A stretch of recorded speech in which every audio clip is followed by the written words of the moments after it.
o interdisciplinaria mejor.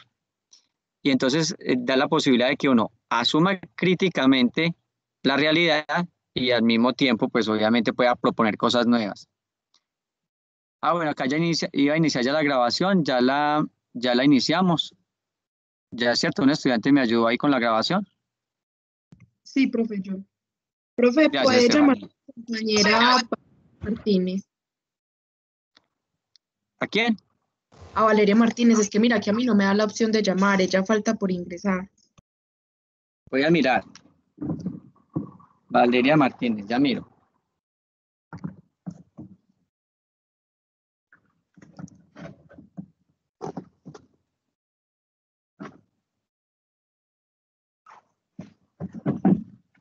Bueno,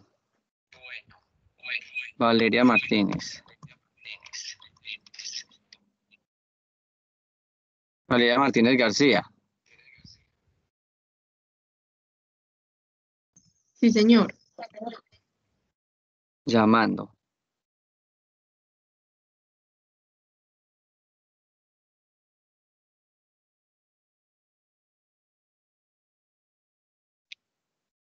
Sí, Houston, Texas, llamando a Valeria.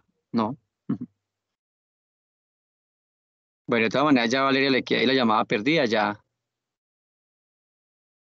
Pero si está acá en el grupo inscrita, de ahí que pudimos hacer pues la llamada sin problema. Debe ser que tiene algún percance. Bueno, Estefanía, te iba a preguntar, y en el chat que tienen como estudiantes, Profe, sí, yo ya pregunté quiénes faltaban y la compañera me dijo, falto yo, pero no encuentro la llamada. Y pues ya le estoy diciendo que usted le está marcando que por qué no contesta. Vamos a ver qué me responde. ah, ya,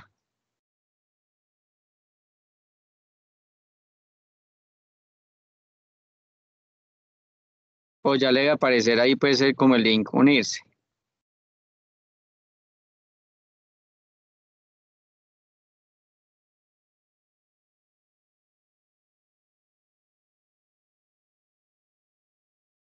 Pues vamos a marcarle Valeria Martínez,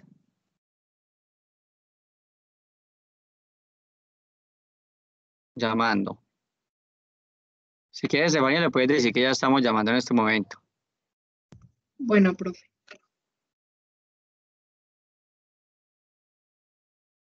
Y entonces, Estefanía está como líder de sociología organizacional. Entonces, es como líder acá. Profe, pues de momento no hemos escogido otro representante. Durante el transcurso de la semana me imagino que lo haremos y pues ya le informaremos a todos los profesores. Ah, listo, perfecto. Bueno, no se pudo, ¿cierto? Bueno, de todas maneras, la clase queda grabada, pues una de las posibilidades es que ella revise la grabación, ¿cierto? Profe, pero ella ya aparece conectada. Ah, ya se conectó, Valeria, hola. Valeria, ¿qué Buenas más? tardes. ¿Qué más, Valeria? ¿Cómo Bien, estás? profe. Bien, Ah, no, bueno. este computador que no me quiere funcionar. Ah, ese computador, pero sí estaba el link. O sea, lo encontraste sin problema. Pues voy a mirar porque me conecté del computador y el computador me está fallando. Ah, bueno, no, pero ahí van las cosas bien, entonces ya estamos aquí online. Listo. Bueno, yo sí quiero como hacer una introducción a Pierre Bourdieu, una media hora, o digamos, puede ser un poco densa, y luego presentar la materia ya, digamos, con lo que vamos a ver este semestre, ¿sí?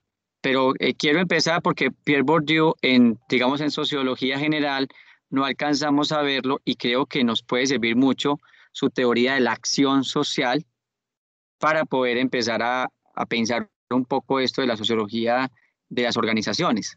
Esas diapositivas las tienen ustedes en la anterior, en Introducción a la Sociología, tiene esa diapositiva que yo en este momento pues voy a compartir. ¿Sí? Bueno, y lo otro pues es que quiero como que ustedes puedan observar hoy una conferencia. Esta clase va hasta las 2:30 más o menos, y puedan observar una conferencia de Pierre Bourdieu. Entonces, yo diría que lo primero que debemos hacer es colocarles el link en el chat para que de alguna manera ustedes más tarde lo puedan reproducir. Pero sí vamos a hacer el ejercicio a ver si lo pueden reproducir en este momento. Bueno. Entonces acá en el chat les voy a poner el link, ¿sí? Ahí se los coloco. Si me pueden, por favor, cotejar.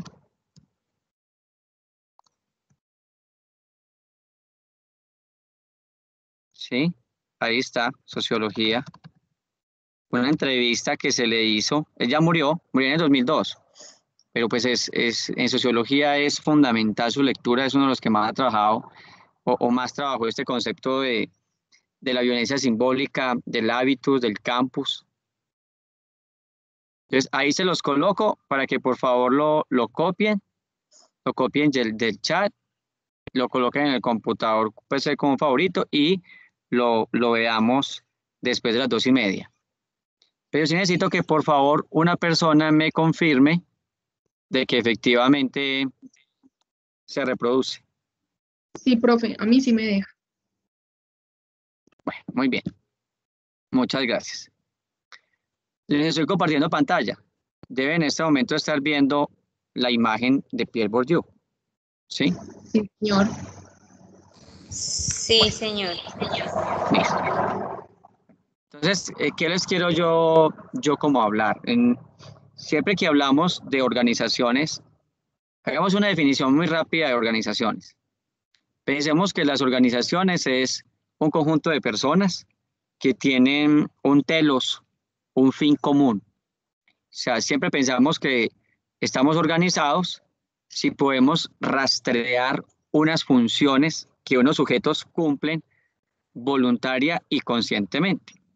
E incluso conscientemente, a veces ni siquiera voluntariamente. Entonces, una forma pues muy, digamos, rápida, muy fundamental de decir qué es una organización es un colectivo, obviamente humano, que sigue unos fines. Y lo digo que hay que decir que es humano porque podemos hablar de otro tipo de organizaciones, como las organizaciones en los animales, ¿cierto?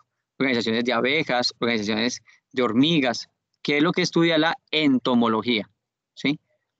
Pero para nuestro caso son organizaciones o colectivos inteligentes, ¿cierto? Son colectivos humanos que tienen unos fines comunes. Uno puede usar varias escuelas para entender este fenómeno. Dos de las principales, pero digamos tres.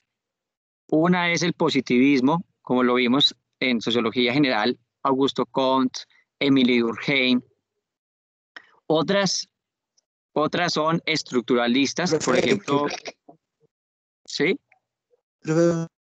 Qué pena es, no sé si solo es a mí que me está yendo mal, que lo escucho un poco entrecortado o es en general a los demás compañeros. Pues pregunta así por dudar, para que tengo que reiniciar el modem o alguien más se le está escuchando mal, porque escucho muy entrecortado, como hablando por partes. Qué pena. Sí, porque yo también le escucho a Zuluaga como por partes, pero pues puede ser la señal mía, no sé. Profe, yo lo escucho muy bien. Yo también, profe. Sí, mira, Zuluaga. Creo que yo también lo estoy escuchando bien. Zuluaga, de pronto si es tu celular, Entonces porque voy a cuando hablas, reiniciar. cuando vos hablas, yo también te escucho como entrecortado. Pero me van avisando. Ah, está bien. A Juana Está bien, sí. profe, gracias. Sí, Valentina también te escucha entrecortado, entonces sí hay que revisar ahí como la conectividad. Bueno, entonces les contaba pues que todo este fenómeno de organizaciones, cómo los humanos nos ponemos de acuerdo para alcanzar ciertos fines, es algo muy interesante, ¿cierto?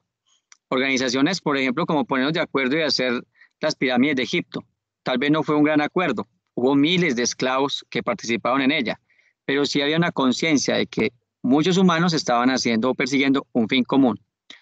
Entonces, hay unas escuelas, 3 principalmente, que pueden explicar ese fenómeno: el positivismo, el funcionalismo y el estructuralismo. Se las voy a escribir acá. Tienen diferentes formas, pues, de funcionalismo y estructuralismo. Estructuralismo. Diferentes formas como de entender este fenómeno. ¿Sí? Ahí se las coloco. Digamos, sociología general, cuando vimos Emile Durkheim sobre el problema del suicidio, él es un sociólogo funcionalista. Cuando vimos el estructuralismo, lo vimos pues a modo, digamos, de Max Weber. Y cuando vimos a Augusto Comte, el inicio de la sociología, Saint-Simon, es positivismo. Para resumir, el positivismo lo vamos a entender como los hechos, ¿sí? Una forma, pues, el positivista que estudia la sociedad está muy pendiente de los hechos humanos, de cómo es que los humanos generan algunas actividades y esas actividades se pueden evidenciar, se pueden mesurar, se pueden medir. Por ejemplo, eso la estadística es algo muy positivista, ¿sí? El funcionalismo está determinado con el concepto de función, o sea, la función que cumplen determinados objetos, ¿cierto? Por ejemplo, voy a colocar algo general. X cuenta como Y en un contexto C. Recuerden el concepto de funciones en el bachillerato. ¿Se acuerdan cuando veían funciones en el colegio? Se colocan 2 categorías y se relacionan. El funcionalismo es algo así. Luna, ¿se acuerda? Me iba a decir algo, Luna. No, profe. Bueno, eso tiene mucho que ver con la función, es relacionar 2 categorías. Por ejemplo, ¿qué función cumple el analfabetismo en la generación de pobreza? Yo puedo analizar eso sociológicamente desde el concepto funcional, ¿sí? ¿Cómo se relaciona el analfabetismo con la pobreza, con los círculos de la pobreza? ¿Sí? Es para que más o menos como entendamos el concepto de funcionalismo. Entonces, en las organizaciones pasa igual. Por ejemplo, ustedes habrán visto que cuando alguien va a trabajar tiene un manual de funciones o un manual de procesos. Sobre todo al trabajador le entregan el manual de funciones, pero el gerente tiene el manual de funciones, el manual de procesos, el manual de funcionamiento, tiene todo un mapa organizacional. El funcionalismo, digamos, la teoría sociológica que analiza los problemas sociales desde las funciones, se llama funcionalismo, ¿sí? Y el estructuralismo analiza, como su nombre lo indica, las estructuras de las organizaciones. ¿Qué elementos tiene? ¿Qué relaciones hay entre los elementos? ¿Sí? ¿Qué fines? ¿Qué garantiza la unidad en esa estructura? Bueno, son esas 3 teorías. O sea que ustedes pueden acoger una de las escuelas que les guste. Por ejemplo, alguien dirá, a mí me gustó mucho Emile Durkheim, cómo pensaba, cómo analizaba el tema, por estadística, por funciones. Otro puede decir, no, me gustó más Max Weber. Otro puede decir, no, me gustó más la teoría positivista. Pero les comento esto para que sepan que no todos los sociólogos están de acuerdo siempre. No, hay mucho disenso. Yo les voy a presentar un sociólogo aquí en este momento que pues es Pierre Bourdieu, que es el que estamos observando, ¿cierto? Bueno, y vamos a explicar varias cosas importantes. Entonces la primera es esta. Piensen ustedes en los mecanismos de la reproducción social. O sea, hagamos esta pregunta. ¿Cómo es posible que una organización se mantenga en el tiempo? Una organización cualquiera. ¿Por qué no me dicen ustedes qué organización quiere que analicemos? Analicemos una cualquiera. Ahora repito la pregunta, por favor. Pues la... Sí. Yo voy a colocar un problema y quiero que ustedes me digan qué organización quieren que analicemos con la teoría que voy a socializar. Sebastián alzó la mano. Sí, señor, me parecería interesante analizar pues la iglesia. Listo, la iglesia. La iglesia, listo. Voy a tomar una iglesia cualquiera, la católica en general, ¿sí? O pues el cristianismo, que es lo que más nos compete acá. Pero puede ser cualquiera, lo que yo voy a analizar acá lo puede hacer cualquiera, ¿sí? Bueno, entonces con los mecanismos de reproducción social, la gran pregunta que se hace uno aquí es, bueno, ¿y cómo es posible que la iglesia hoy, 2021, continúe teniendo poder después de 2000 años? Esa es una pregunta de cómo es que logra reproducirse socialmente una organización. O sea, cómo logra mantenerse en el tiempo. ¿Qué estrategias usa esa organización? ¿Sí? Esa es la pregunta que podemos hacer desde Pierre Bourdieu. Y entonces Pierre Bourdieu encuentra 4 grandes estrategias en las estrategias de reproducción social: económica, cultural, social, simbólica. Vamos a hablar un poco, por ejemplo, de los recursos financieros, ¿sí? Pues podemos hablar de muchas formas, pero hablemos de esta.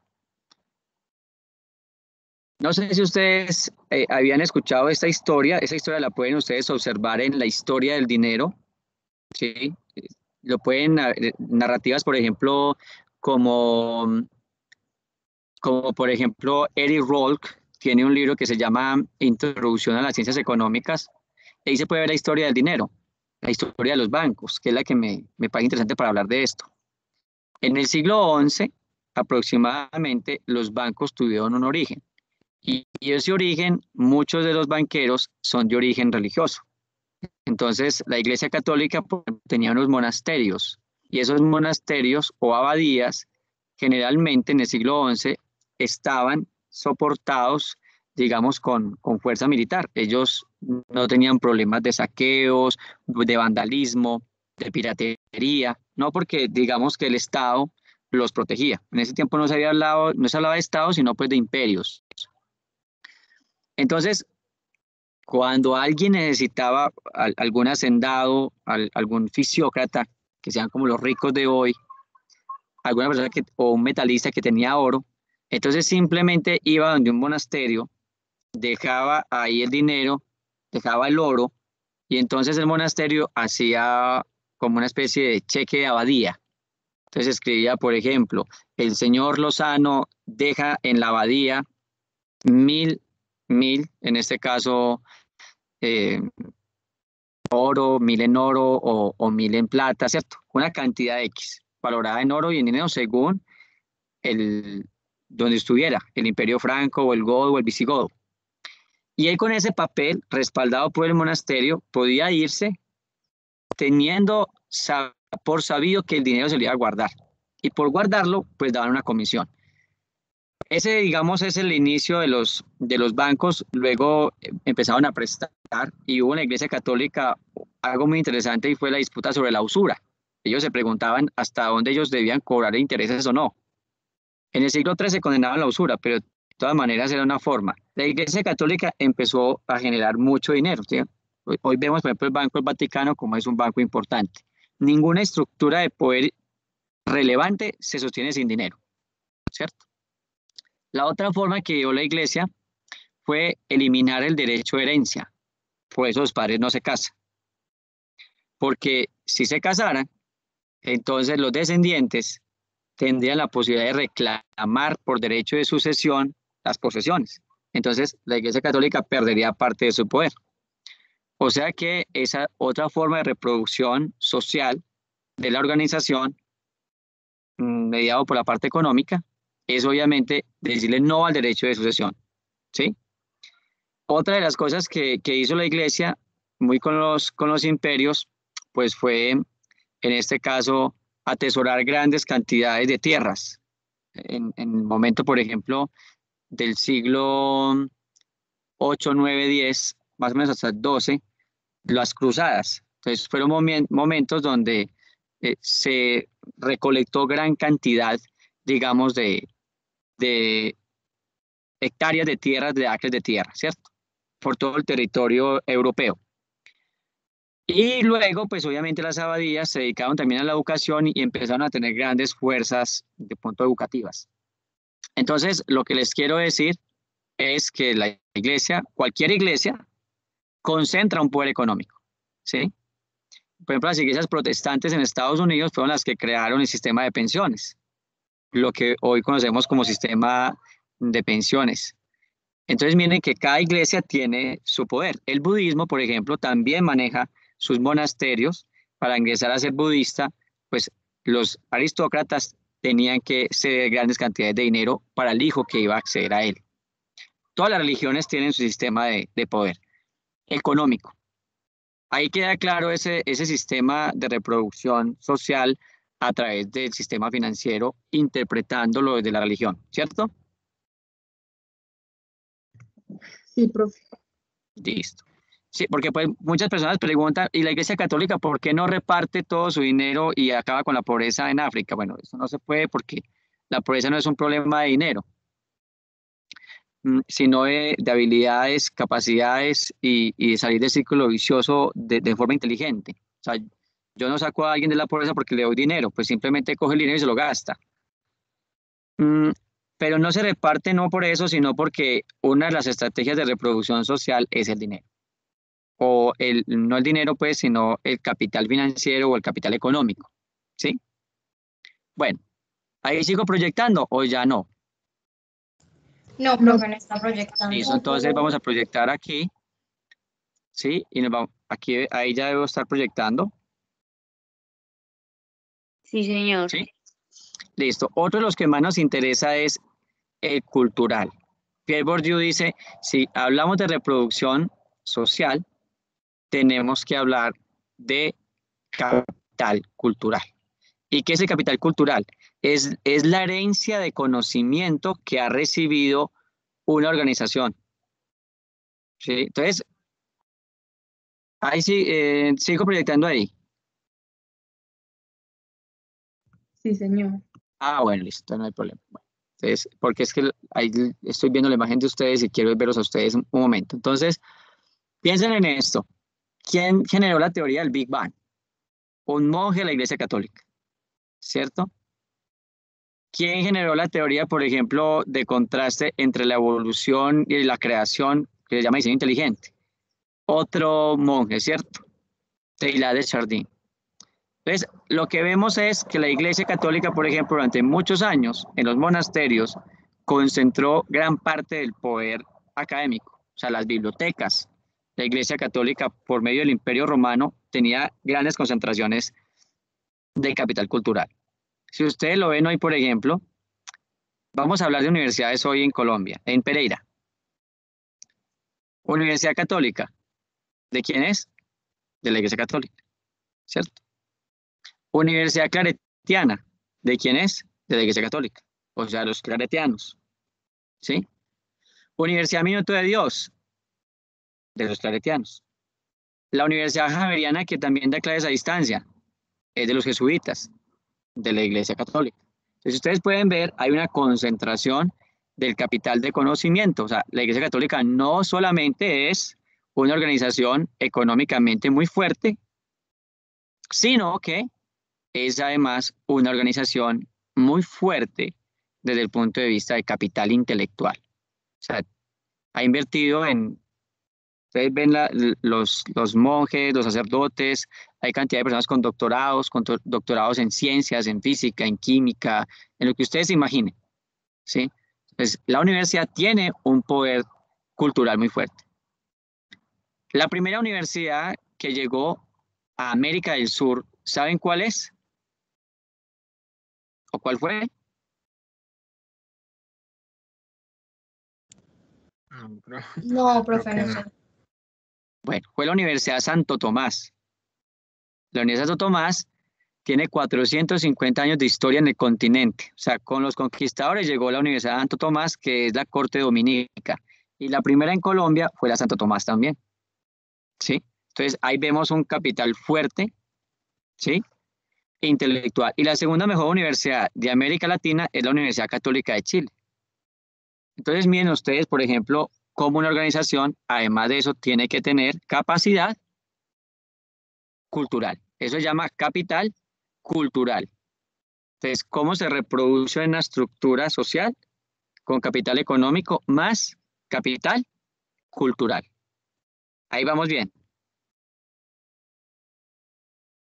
Y como ustedes pueden ver, si alguien quiere ser sacerdote, por ejemplo, pues tiene que ir a estudiar teología y tiene que ir a estudiar 4 años de filosofía y luego, si quiere seguir avanzando, quiere hacer un máster y tiene que hacer un doctorado y tiene que hacer todo.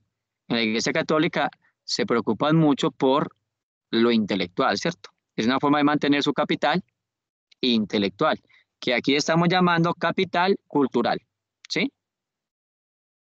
Bueno, ahora no es suficiente entonces eso, ¿cierto? También hay que tener capital simbólico. De pronto ese es uno de los que se me movió. El capital simbólico, miren ustedes lo interesante, no es fácil entender qué son los símbolos, pero los símbolos pues tienen una representación en la mente de las personas. Voy a colocar varios ejemplos de la Iglesia Católica.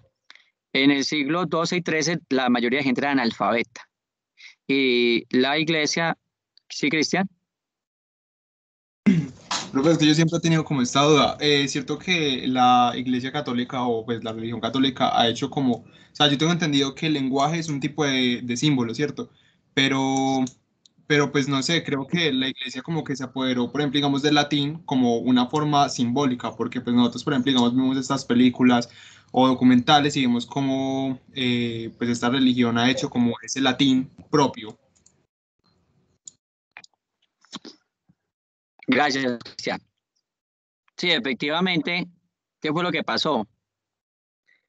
En el siglo II y III, pues básicamente empieza el cristianismo a ser muy desarrollado en Roma. En el siglo I, el Imperio Romano persiguió a los cristianos y los masacró. En el siglo II también, pero en el siglo III no fue capaz. El cristianismo generó un impacto en el Imperio Romano sin precedentes, inexplicable por muchos historiadores. Entonces, el Imperio Romano, con Teodosio, decidió volverse cristiano. Y recuerden ustedes que Roma había conquistado Grecia. Entonces, Roma tomó su propio lenguaje, que es latín, y el griego, y así, digamos, nace la lengua romances, una conjunción entre el griego y el latín. El griego es un lenguaje muy científico, porque los griegos eran filósofos, y son los padres de la ciencia. Entonces, lo que hicieron el Imperio Romano fue convivir con el griego. Entonces, la Iglesia Católica, cuando el Imperio Romano se vuelve católico y cristiano, entonces los sacerdotes cultivan el latín y dan las misas en latín y todo lo demás. En el siglo XIV y XV, ya los imperios dicen, no queremos más latín, queremos que nos dejen hablar nuestras propias lenguas. Entonces, por ejemplo, los franceses empiezan a hablar en francés, los italianos en italiano, pero el Vaticano decide continuar hablando en latín. Entonces, Cristian, efectivamente, la Iglesia Católica es la que protege el lenguaje latín. Claro, se apropia porque fue el Imperio Romano de ese lenguaje, o sea que muchos filósofos de la Iglesia Católica escribieron en latín, muchos teólogos escribieron en latín, porque era vulgar escribir en italiano, era vulgar escribir en francés, era vulgar escribir en español. Entonces, ellos, la lengua por antonomasia y por imperio era el latín, ¿sí? Y incluso en Colombia, hace poco tiempo se hablaba todavía en latín. Entonces, sí hay una apropiación simbólica donde el símbolo principal acá es el lenguaje. Entonces, el latín sería el lenguaje principal, ¿sí? Pudo haber sido otro, pero como el Imperio Romano fue el que ganó la guerra, entonces el latín se volvió principalmente la forma de entender el cristianismo, ¿cierto? De hecho, la iglesia no permitía que la Biblia se leyera directamente. Fueron los protestantes con Lutero en 1500 que dicen, no, la Biblia la debe leer todo el mundo. Y empezaron a traducir la Biblia a lenguas bárbaras, al alemán, al italiano, al francés, porque antes solo le podían latín. Bueno, ese es el capital simbólico. Miren ustedes qué tan importante es el capital.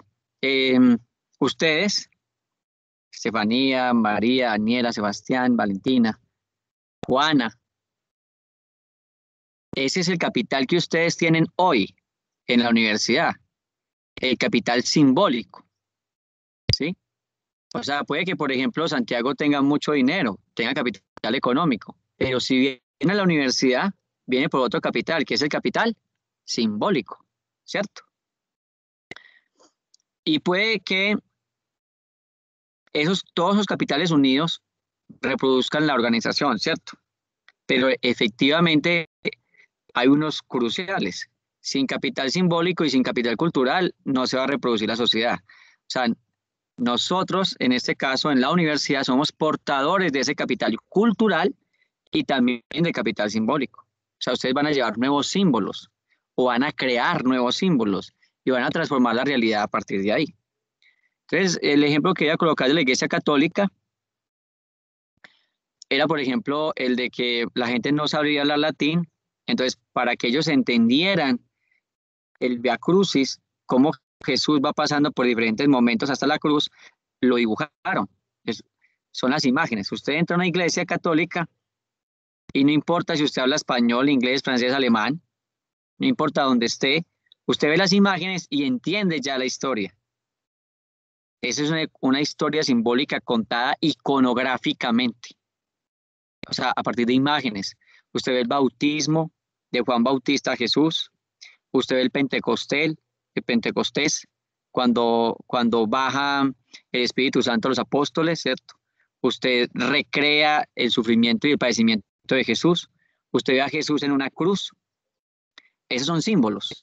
Eso es capital simbólico, ¿sí? ¿Hasta ahí entendido? Sí, profe. Entonces, ¿cómo se reproduce? A través del símbolo. Por ejemplo, los católicos colocan la cruz, ¿cierto? En un collar, la cruz de Jesús. Entonces, si alguien le pregunta de otro país o de otra cultura y por qué tiene usted ese símbolo, usted le va a explicar. Si es cristiano, le va a explicar. Bueno, mire, es que yo sigo a Jesús. Jesús, en nuestra creencia, por ejemplo, diría usted como católico, es el Hijo de Dios. Viene a curar los pecados de los humanos, viene a enseñar que el amor es la única salida a una humanidad agobiada y le explica toda su creencia, ¿cierto? Ahí hay símbolos. Como cuando una persona se tatúa. Cada tatuaje a mucha gente le choca que se tatúa y le choca que pregunten, ay, ¿qué significa el tatuaje? Pero el tatuaje es un símbolo. Uno pregunta, yo por ejemplo pregunto, si alguien está tatuado, yo pregunto, ¿ese tatuaje qué significa el tatuaje? Porque yo quiero conocer detrás del símbolo que hay. Y entonces los tatuajes me causan mucha curiosidad porque quien decide tatuarse toma una decisión de un símbolo que va a estar permanente en su cuerpo.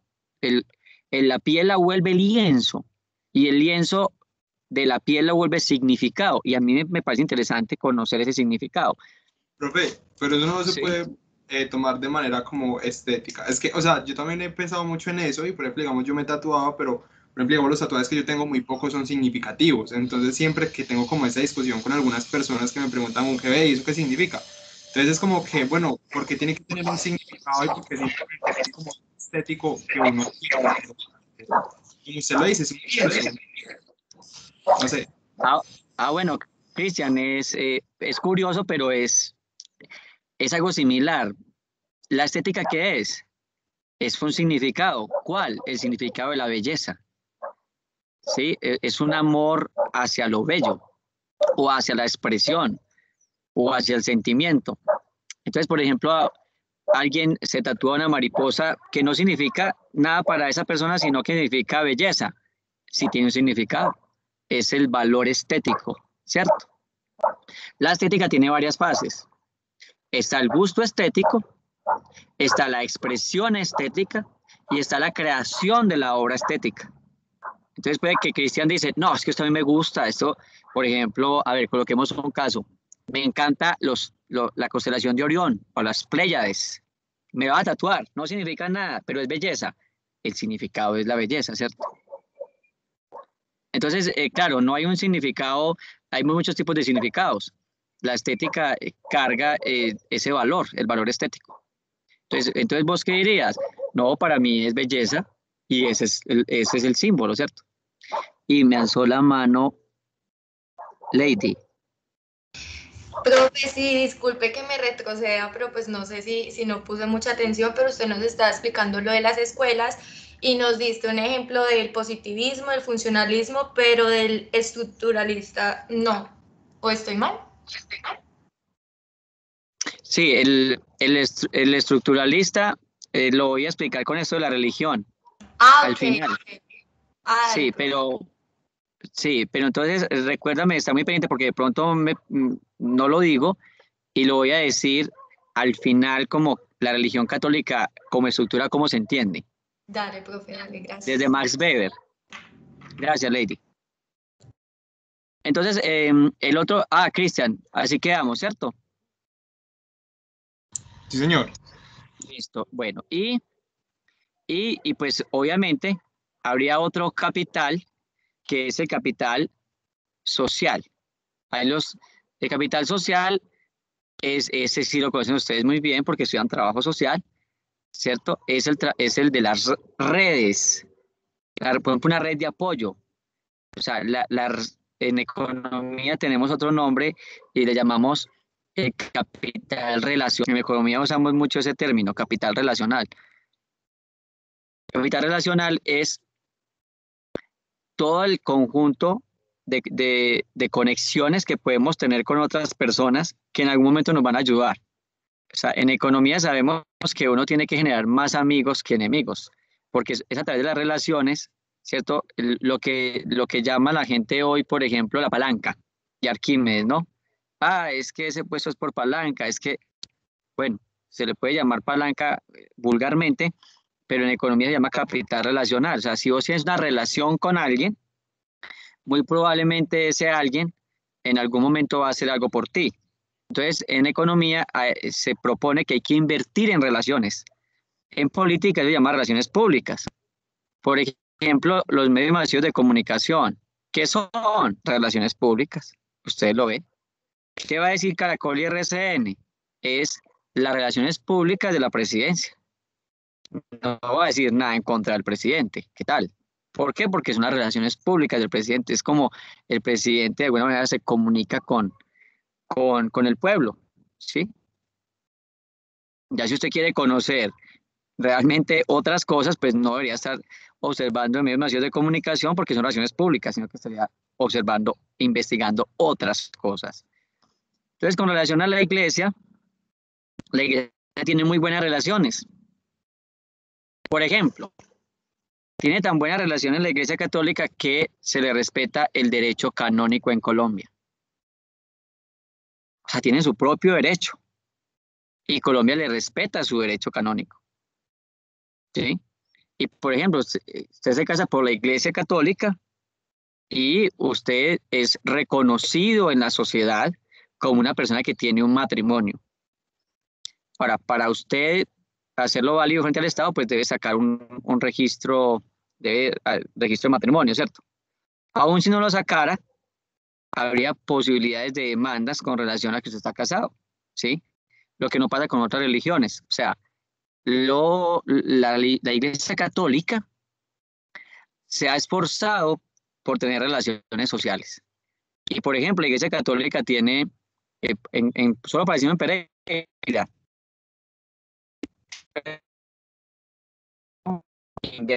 en organizaciones, fundaciones que ayudan a las personas más desfavorecidas. Tiene hospitales, ¿cierto? Tiene colegios, o sea, tiene una red social muy grande. ¿Sí? Bueno, solo imaginemos esto. ¿Qué colegios conocen ustedes católicos en Pereira? Y Las los que ahora, en el que ahora te dicen Inmaculada. Inmaculada. Santa Rosa de Lima.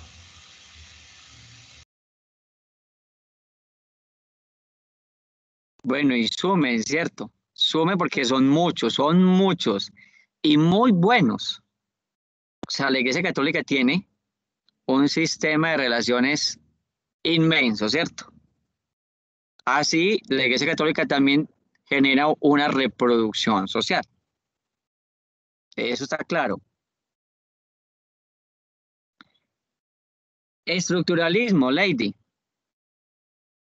Entonces, la Iglesia Católica, Lady, es una estructura. Una gran estructura. Max Weber se preguntaría, ¿y qué hace que la Iglesia Católica sea una religión tan importante? Y encuentra en su estructura varias cosas. Por ejemplo, voy a colocar acá, toda religión posee en su estructura jerarquía,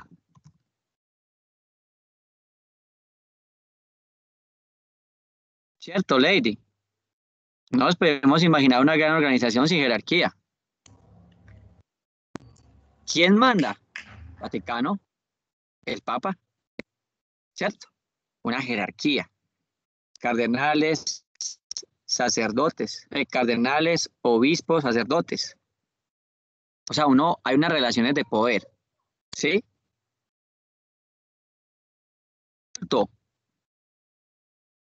En su estructura, las religiones tienen un culto. ¿Cuál es en la Iglesia Católica el culto? Pues hay muchos, ¿cierto? Está la homilía o misa, está el bautismo. Bueno, está, para resumir, los sacramentos, ¿cierto? ¿Sí? Todos los sacramentos. Bueno, voy a quitarle aquí homilía, voy a colocar mejor misa. Bautismo, bueno. Todo ese sistema de culto. Un libro sagrado. En el caso de la iglesia, pues es la Biblia, ¿cierto? Un libro sagrado.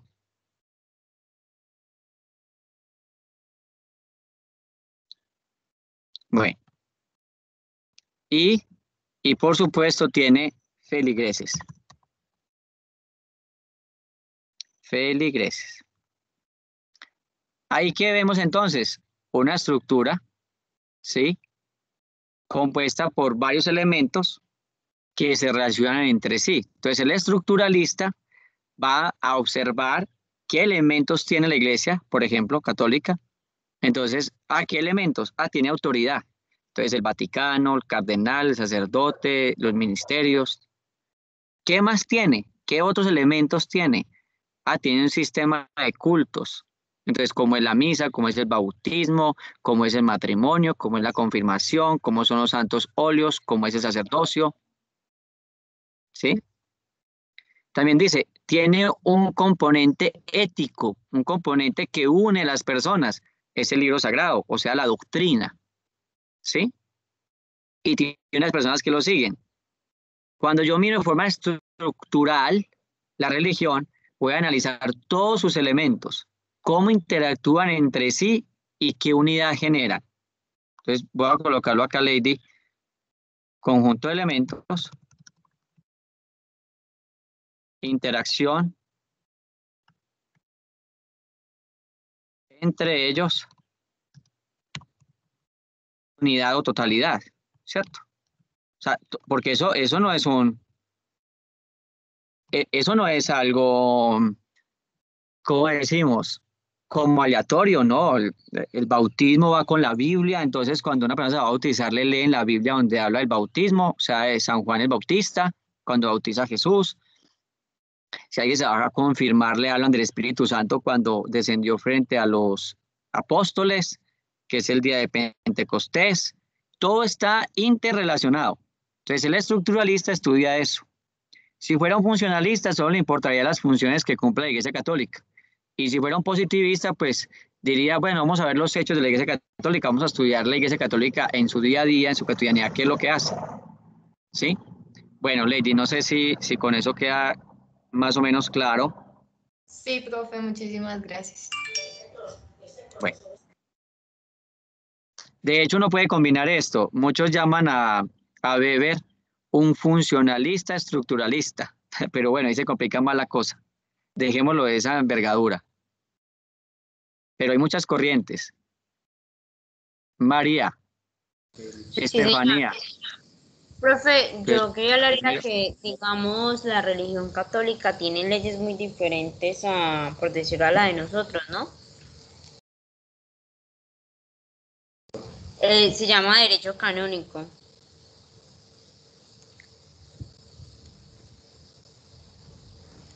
Sí, María, pues sí, de hecho, el Imperio Romano, y que es el padre del derecho, ¿cierto? Los romanos desarrollaron el derecho que no desarrollaban los griegos, y al ser la Iglesia Católica la que bendecía el imperio, pues digamos que el Vaticano, luego vuelto un país, ¿cierto? Pues desarrolló también su derecho, pues se llama derecho canónico. Aunque no, hay unas cosas que son muy generales, por ejemplo, el derecho a la dignidad humana, el derecho a lo que conocemos hoy como derechos humanos, hace parte de ellos, el respeto a la moral, a las buenas costumbres. Entonces, sí, claro, ellos tienen su propio derecho, se llama así derecho canónico. Por ejemplo, hacen que el matrimonio sea indisoluble, el matrimonio no se puede disolver, ese tipo de cosas. Hay también tratados de derecho a la propiedad, bueno, cantidad pues de cosas. Estefanía. Profe, es que yo estoy como un poco perdida. O sea, llegamos al momento en donde usted nos decía que la sociología de las organizaciones es un conjunto de personas que tienen un fin común. Y luego usted habló de positivismo, funcionalismo y estructuralismo. Pero pues yo no sé si fue que... ¿Cómo encaja? ¿Cómo Ajá, encaja? sí. Bueno, eso encaja muy, por ejemplo, Estefanía, encaja en que yo soy eh, un funcionalista. Normalmente yo trabajo los temas de manera muy funcional. A mí me encanta preguntarme cómo funcionan las cosas. ¿Sí? Entonces, yo en ese sentido sería muy como Emily Durkheim. Pero tú puedes recibir clase de otro sociólogo, pues otro filósofo, y él dice, no, mi funcionalismo no me interesa, yo soy un marxista. Entonces, ¿te acuerdas de Marx cuando lo leímos? Marx es otro tipo de pensamiento Sí. marxista. Por ejemplo, para Marx, la religión es el opio del pueblo. Entonces, lo que yo te quería decir, Estefanía, es que lo que yo voy a hablar, hay varias escuelas de sociología y los sociólogos no se han puesto de acuerdo. O sea, tú no vas a encontrar una sola forma única de entender la sociedad. Vas a encontrar varias corrientes. Entonces, yo quise simplemente expresar tres corrientes: positivismo, funcionalismo, estructuralismo. Y cada corriente, Estefanía, cada corriente explica de manera diferente lo que tú estudias. O sea, tú le dices a un funcionalista, hábleme de la religión católica, te va a decir una cosa. Y le dices a un estructuralista, háblame de la religión católica, y también te va a decir otra cosa. Y le vas a decir a un marxista, háblame de la religión católica, y te va a abrir otra cosa. ¿Sí? Sí, Pero señor. entonces no, ok, no, pero no hay lío. No, nosotros vamos a ver muchos autores, o los hemos visto, simplemente tú dices, me gusta la forma de pensar de este.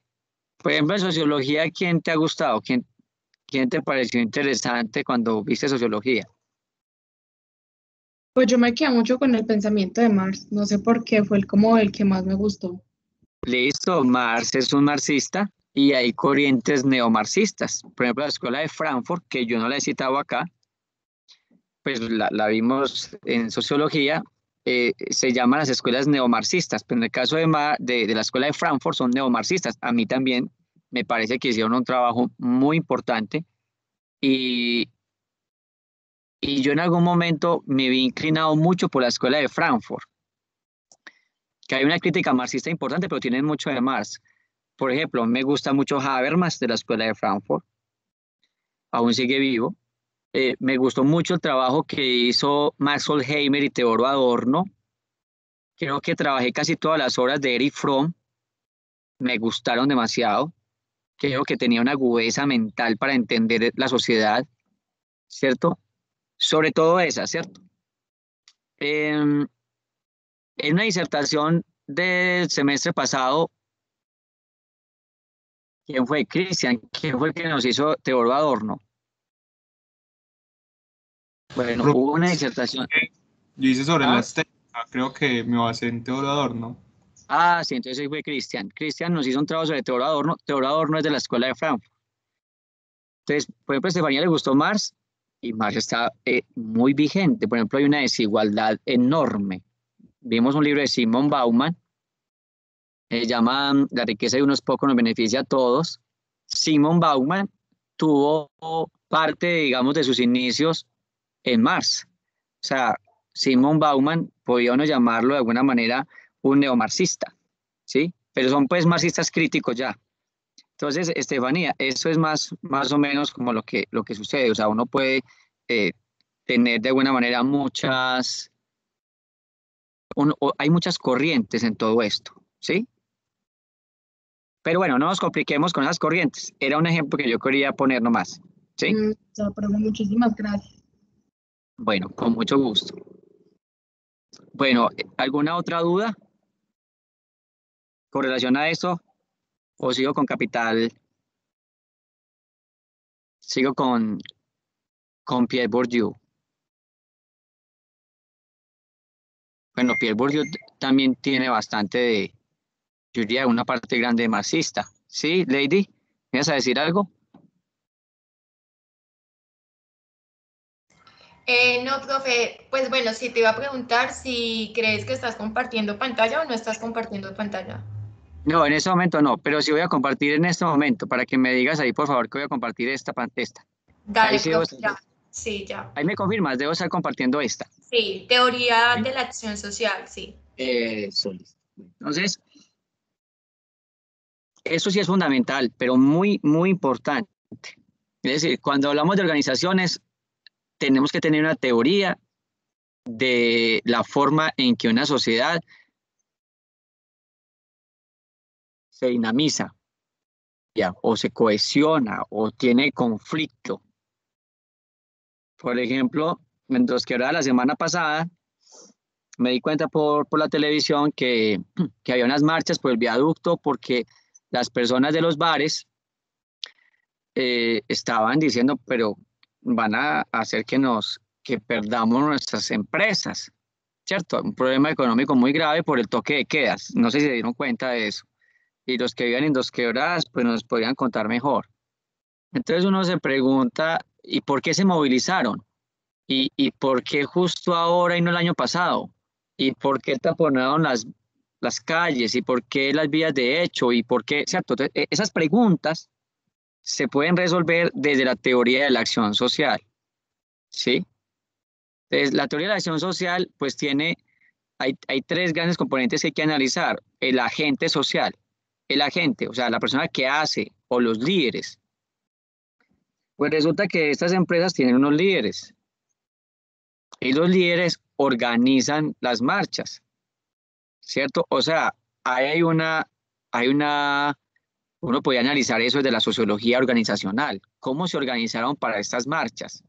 ¿Qué medios de comunicación usaron? Las propiedades materiales, las que están arriba, las rojas, propiedades materiales. ¿Qué cosas materiales necesitaron para movilizarse? Para uno movilizar toda esta cantidad de personas no puede hacerlo por teléfono, ni puede hacerlo por WhatsApp. Seguramente tuvieron un medio de comunicación efectivo. Bueno, tal vez por WhatsApp sí, o por Facebook en general, o sea, una red social. Pero hay una propiedad que les dice, se puede movilizar de esta manera, ¿cierto? Porque seguramente no van a dejar que RCN les saque la noticia de por qué van a marchar, de cuándo van a marchar, de que permitan que van a hacer una convocatoria. No, ustedes no van a ver nunca por un medio masivo de comunicación que dejen hacer una convocatoria para ir a marchar. No, ¿cierto? Claro que no. Mientras que Facebook sí, porque Facebook pues no está interesado en relaciones políticas con Colombia, ¿cierto? Si estuviera interesado en eso, pues no dejaría pasar o postear algo así, ni Facebook, ni Twitter, ni Instagram. Bueno, en las propiedades materiales, pues eso necesita también financiación. Necesita una persona que maneje esas redes, necesita pagar un community manager, ¿cierto? Una persona que esté ahí pendiente de decir a la gente que hay que salir a marchar. Efectivamente, habían digamos, preocupaciones importantes que era que estaban quedando financieramente sin dinero, no tenían ingresos, ¿sí?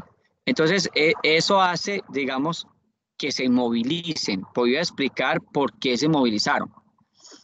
Ahora, ¿por qué no se movilizaron antes? Son las propiedades simbólicas, ¿sí? Simbólicamente, bueno, el Estado, o sea, miren que nosotros nos dieron un símbolo muy fuerte, el símbolo de que el símbolo de la muerte.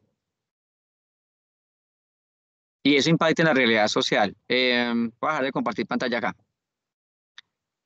El símbolo de la pandemia, ¿cuál es? La muerte. Por eso no nos hemos movilizado, ¿cierto?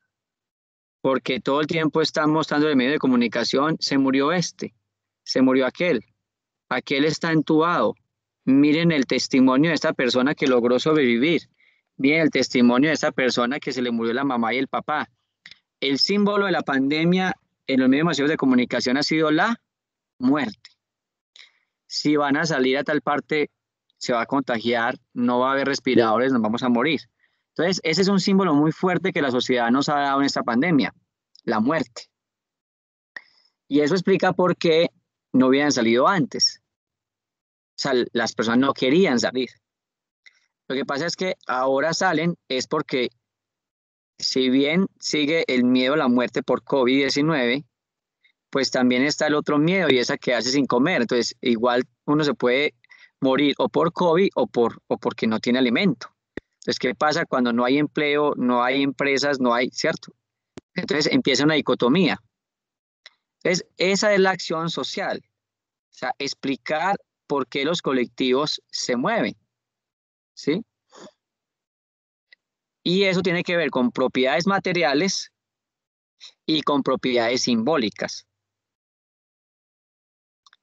Por ejemplo, yo tuve una estudiante muy buena en Derecho y entonces le preguntaba yo a la estudiante que bueno, y ella a qué se iba a dedicar en la carrera y decía que ella quería desarrollar toda una protección al derecho de los animales. Entonces yo me preguntaba, bueno, ¿cuáles son las propiedades simbólicas, cierto? ¿Por qué ama tanto a los animales que va a dar su vida por los animales, cierto? Hay una propiedad simbólica. Habría que analizar cuál. El amor a la naturaleza, el amor a los seres indefensos, el estado de vulnerabilidad y querer ayudar, ¿cierto? Otras personas dicen, no, yo voy a ayudar a los huérfanos, otros dicen, voy a ayudar a madres de cabezas de hogar, ¿cierto? En nuestro grupo hubo un trabajo muy fuerte por ayudar a las personas trabajadoras sexuales. Fue Estefanía, ¿cierto? Sí, señor. Un trabajo muy fuerte de Estefanía en esa parte, ¿cierto? Entonces hay unas cargas simbólicas, unas propiedades simbólicas que nos dicen es que tiene que ser por este lado, ¿cierto? ¿Sí? Entonces, otros dicen, no, y hay otros que los mueve otras cosas, por ejemplo, como el dinero, ya no, yo quiero volver multimillonario como Steve Jobs o como Elon Musk o como el dueño de Zara, bueno. Pero entonces, hay toda una teoría que explica por qué las sociedades, por qué los colectivos, por qué las organizaciones se mueven de determinada manera. Por ejemplo, los políticos. ¿Qué mueve a los políticos? Su nombre lo indica, el poder. Desean poder. Seguramente si los moviera a ayudar a otras personas, pues no serían políticos. Tal vez serían gerentes de una fundación, gerentes de una ONG, ¿cierto? El político quiere poder y el empresario quiere dinero. O sea, son los símbolos. Entonces, es muy importante analizar el sistema de símbolos, ¿sí? No sé si hay como claridad en eso. O sea, cada agente social tiene la sociología organizacional puede explicar por qué los agentes en determinada manera asumen determinadas conductas y generan una realidad social. ¿Sí? Sí, profe. Bueno, entonces vamos a volver aquí a compartir. Estefanía, ahí estoy compartiendo, ¿cierto? Sí, profe, ahí se ve. Listo, entonces vamos a hacer una gran síntesis de esto para que ustedes me digan qué piensan. Todo en la sociedad es una reproducción social, dice Pierre Bourdieu. Es decir, ¿por qué la gente de escasos recursos sigue siendo de bajos recursos? ¿Por qué las personas que han gobernado Colombia, por ejemplo, siguen gobernando Colombia? ¿Por qué las cosas no cambian? O bueno, las cosas sí cambian en sociología todo el tiempo, pero ¿por qué parecen ser tan estables las sociedades? ¿Cierto? Entonces, Pierre Bourdieu le llama a eso las estrategias de producción social. Entonces, ¿cómo se perpetúa el orden social? ¿Sí? Y la gran síntesis es esta. Primero, un capital financiero. O sea, hay personas que por su poder económico reproducen socialmente determinadas cosas, ¿cierto? Entonces, si uno es un hijo de un empresario, no va a tener que buscar empleo. El empresario el hijo va a ser el siguiente gerente o va a ser el siguiente dueño. Hay una reproducción del orden social, económico y financiero, ¿cierto? Ese joven de pequeño va a saber ahorrar, seguramente va a saber invertir, seguramente va a recibir estudios en mejores universidades. Ahí se va a reproducir de una manera, ¿cierto? Y eso antecede a una inversión biológica, ¿cierto? Lo que llamamos la estrategia de la fecundidad. Seguramente ese hombre rico va a frecuentar el golf, va a frecuentar el club, se va a conocer con una mujer que frecuenta el club, que frecuenta el golf, se van a casar, entonces ya son dos ricos que se casan. Entonces se perpetúa más la parte económica financiera, ¿cierto? Entonces eso es algo que Pierre Bourdieu analizó estadísticamente. Los lugares que tú frecuentas, pues es las relaciones que vas a crear y con esas relaciones se va a continuar y a perpetuar ese orden social. Y antes era peor, porque pues las familias ni siquiera permitían relaciones entre estatus muy disímiles. Las familias aristócratas no permitían ni siquiera que personas se relacionaran con familias paupérrimas. Entonces miren, por ejemplo, ese fenómeno. Lo otro, este capital financiero, pues se mueve de dos maneras, o digamos que se puede perpetuar también de dos maneras. Uno son las relaciones de estatus. Entonces, por ejemplo, el congresista pues se relaciona con los empresarios, quiere que sus hijos también se relacionen con gente con relaciones de poder, y entonces se crea, simbólicamente se crea ese estatus. O sea, como que unas personas que están en otro universo simbólico, ¿cierto? Distinto al universo simbólico de X persona, y se generan lenguajes.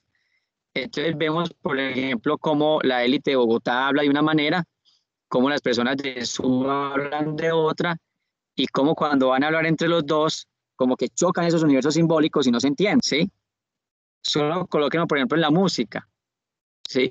Entonces, por ejemplo, una persona que está en Múnich escuchando ópera es un indicador de estatus a cuando se encuentra con otra persona que escucha otro tipo de música más comercial, que no tenga que no sea la ópera en Múnich, que sea, por ejemplo, bueno, qué sé yo, cualquier tipo de música popular. Hay ya un universo simbólico que choca, ¿cierto? Otra de las formas son las de sucesión, de hecho, cómo unas personas nacen en un seno de una familia caudalada y únicamente porque el derecho así lo ha manifestado, pues puede, aunque no quiera estudiar, aunque no quiera trabajar, aunque no quiera hacer nada, por el derecho de herencia, recibe ya poder, ¿cierto? Y ese poder lo recibe tanto herencia material, títulos de valor, herencia en sector inmobiliario, sector acciones, divisas, etcétera.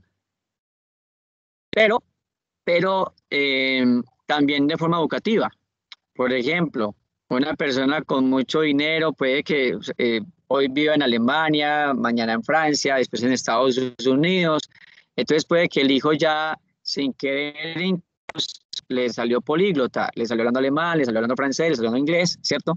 Mientras que una persona que no ha podido salir de un lugar endógeno de condiciones pobres, solo va a manejar un lenguaje. Entonces tiene menos posibilidades simbólicamente de acceder a una estructura de poder.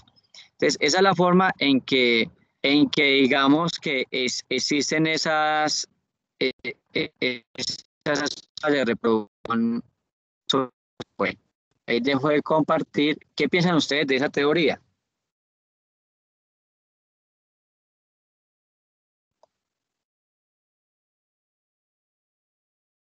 Estefanía.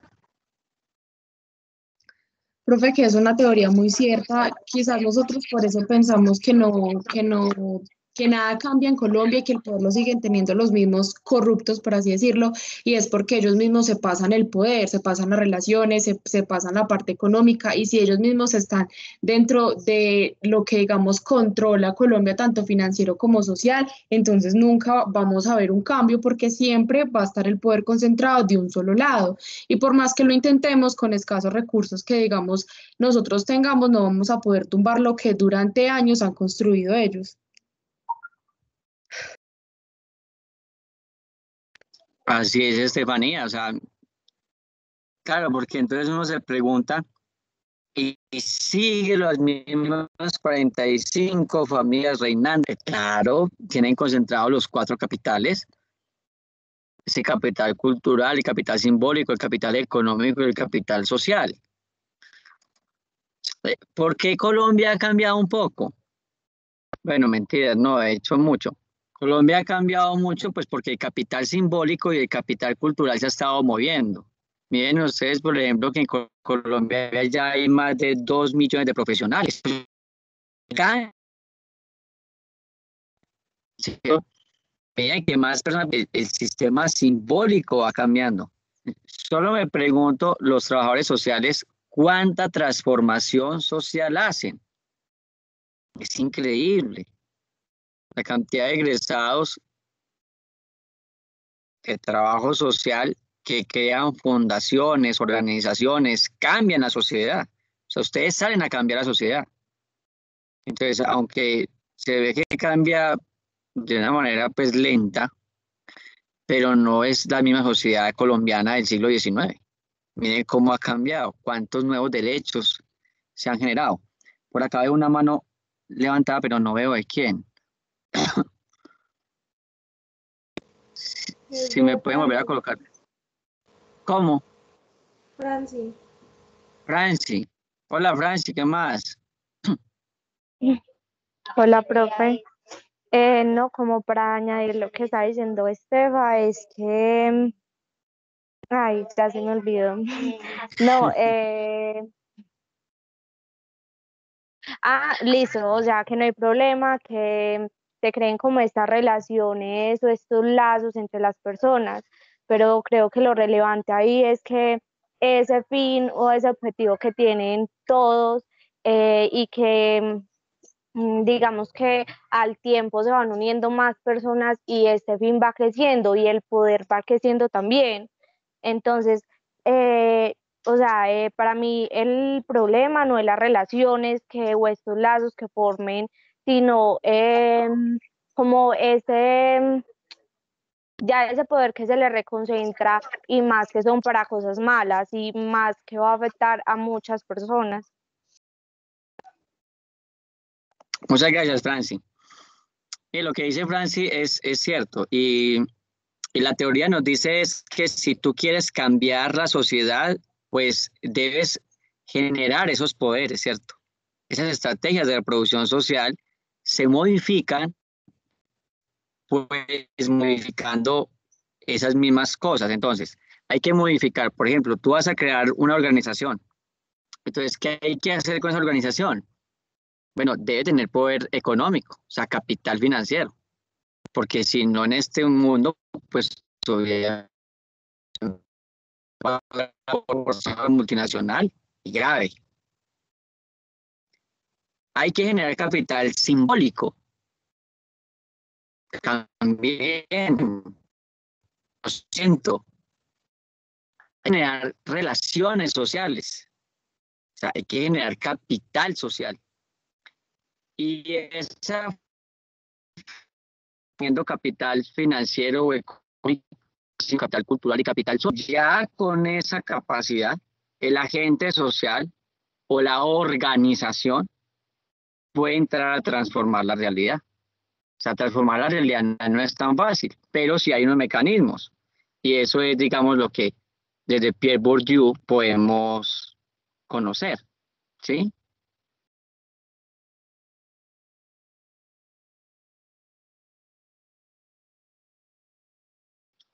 Bueno, entonces, acá vemos que, pues dice Pierre Bourdieu, no es que toda la gente que está gobernando las organizaciones o el planeta o el Estado estén conscientemente de yo voy a hacer esto y voy a casar mi hija con este y entonces mi capital, no, o sea, él dice que pueden ser conscientes, pero que también,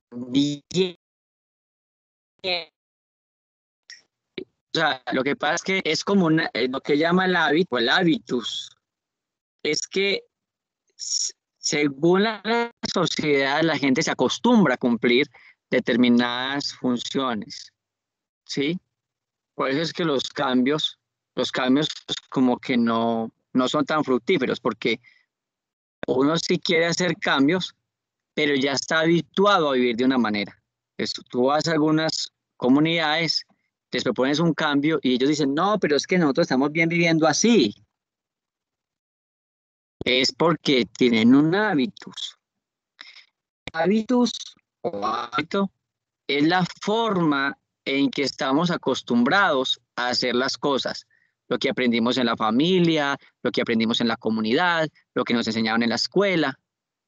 Entonces, si queremos ser un poder agente efectivo de cambio, pues hay que cambiar ese hábito, o ese hábitus. Si no, no va a pasar nada. O sea, ustedes quieren hacer una nueva Colombia, hay que reformar la escuela. Hay que ayudar a cambiar la familia. Hay que ayudar a cambiar las instituciones carcelarias. ¿Cierto? Porque si no, pues obviamente no podemos hacerlo. Entonces, lo que nos está diciendo acá Pierre Bourdieu básicamente es que toca interactuar todas las ideas, las teorías, dar sentido, un sentido nuevo a esa realidad que ustedes quieren cambiar, ¿sí? Porque, por ejemplo, nuestro Código Penal dice que en las cárceles las personas tienen que tener un trato digno. ¿Y cuál dignidad si unos duermen encima de otros, tienen que hacer turnos para dormir unos una hora, otros otra, porque ya no hay espacio? Entonces, habría que entrar a cambiar esos símbolos, ese sentido, por ejemplo. Si no llega a cambiar una organización como un sistema penitenciario, un sistema carcelario, por colocar un ejemplo. O cómo no llega a cambiar la escuela si, por ejemplo, los docentes mismos, sin darse en cuenta, están enseñando a las personas a que salgan simplemente a conseguir un trabajo. Bueno. Ya para terminar, tenemos acá estas distinciones significativas.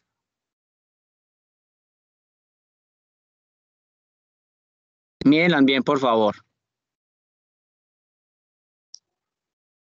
Esa es la forma, digamos, en que uno podría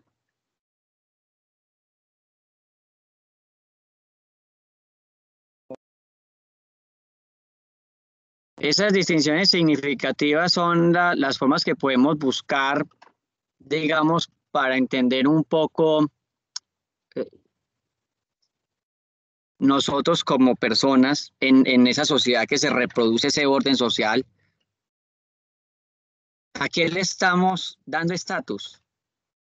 ¿Cierto? Por ejemplo, en Colombia, durante la época de Pablo Escobar, ¿a qué le dimos mucho estatus? A la riqueza. Entonces, el que llegaba con todo de oro y en camionetas blindadas y 2 o 3 camionetas y gente armada ese le dábamos el estatus, ese era como el poder, la autoridad. Ahora, si queremos una sociedad distinta, hay que darle la autoridad a otras cosas. La autoridad, por ejemplo, el que tiene el conocimiento, a los profesionales, a los que hacen cosas por la comunidad. Nos toca ir cambiando esos símbolos, haciendo como una agencia social diferente, ¿sí? Y nos toca ir como pensando en cómo crear nuevas acciones. Y este curso nos tiene que llevar a eso, ¿sí? Bueno, entonces, ¿para qué vamos pensando? Van pensando en una organización que les guste, porque esta materia tiene que ver con analizar una organización. Por ejemplo, en el semestre pasado hubo unos que analizaron organizaciones empresariales. Por ejemplo, unos analizaron cadenas, ¿cómo es que se les llama? Por ejemplo, como For Life, Herbalife, compañías de ese tipo. Otros trabajaron organizaciones, por ejemplo, una organización que se llama Organización de los Muchachos, que es sobre problemas, ¿sabes? Que tienen problemas de drogas, y entonces una organización que se dedica, una fundación que se dedica a eso, a terapia, fue una de las que analizaron. Otras sobre organizaciones ambientales. Puede ser cualquier organización, pero tenemos que elegir una para que vamos a pensar en la disertación, el ensayo, el examen. Daniela. Profe, es que usted el año pasado pues nos montó también en los archivos, pues, ¿cómo le digo? Unos videos o cosas así, documentos pues, para ir aprendiendo y así. Entonces, uno de ellos era un video sobre la sociología organizacional, no sé si se acuerda. Bueno. Que les coloqué, sí, pero cuéntame. Pero entonces ahí nos estaban hablando sobre 3 organizaciones, que son las formales, las informales y también las voluntarias. O sea que todo eso que ella nos hablaba tiene que ver con esta materia, ¿cierto? Sí, sí. Aunque para esta materia, pues hay otros videos que tienen que ver con mucho gerencialismo, que tiene que ver con motivación. La semana entrante vamos a ver uno muy interesante de una persona de Ghana, de un africano, se llama Joe, que creó una fundación que se llama Feeding Mind, Alimentando Mentes.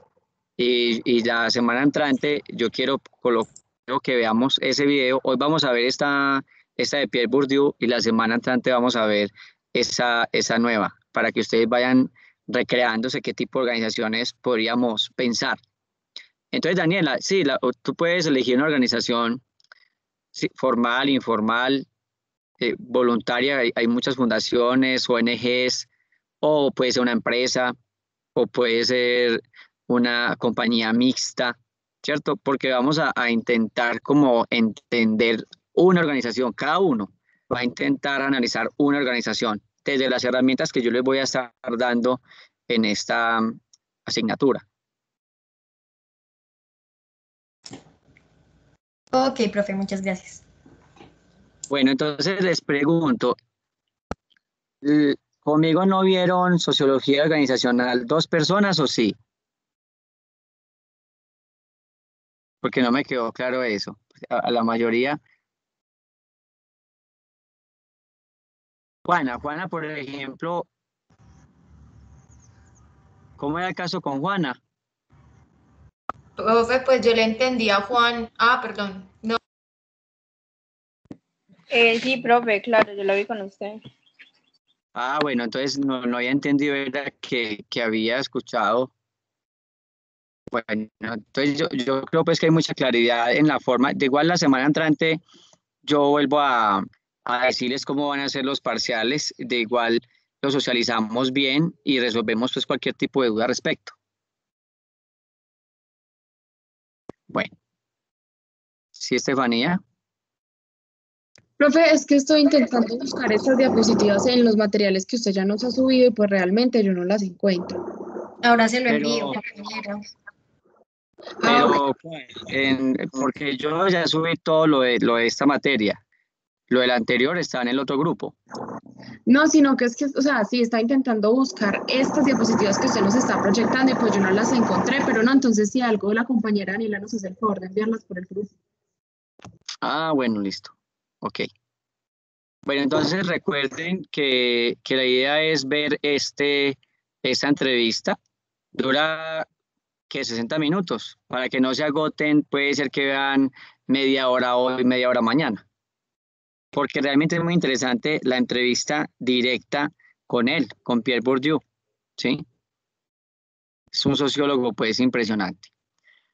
Bueno, pues un placer, ¿verdad? Volverlos a ver de nuevo, saber que por lo que veo todos están bien, ¿cierto? No han tenido ningún problema así como complejo. Entonces eso ya es mucha alegría, pues, podernos encontrar y saber que todos están bien. ¿Y las familias también están bien? Sí, señor, gracias a Dios. Bien, profe.